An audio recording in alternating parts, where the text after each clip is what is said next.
A maior parte dos estadunidenses na América do Norte eram brancos. Eles se autoproclamavam-se superiores aos povos nativos indígenas. A situação não andava nada bem para os indígenas, mas estava ainda pior para os negros, que eram escravizados e explorados em quase todos os locais dos Estados Unidos. Ainda não havia um consenso a respeito da escravidão nos Estados Unidos.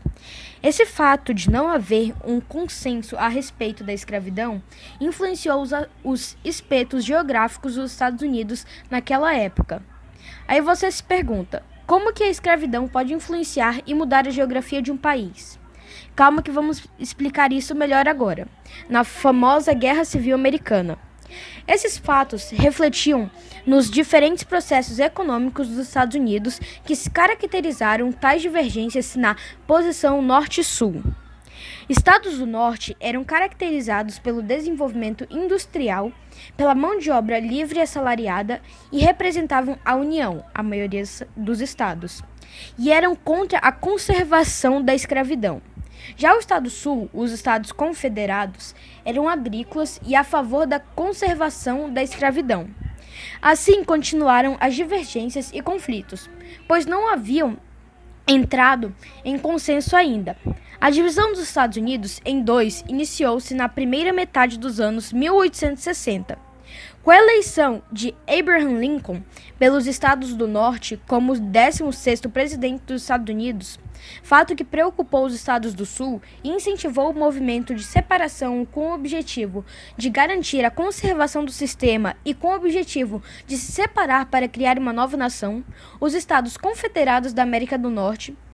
Então, em 1860, a Carolina do Sul declara-se independente. E um ano depois, mais 6 estados do Sul seguem o exemplo e se declaram independentes.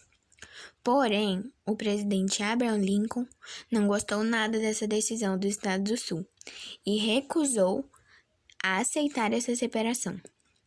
Então, deu início ao conflito de maior impacto na história dos Estados Unidos, a Guerra Civil Americana ou a Guerra da Secessão. De um lado, tínhamos os Estados do Sul, que por serem agrícolas e tinham mais acesso a ambas, por usarem elas no dia a dia.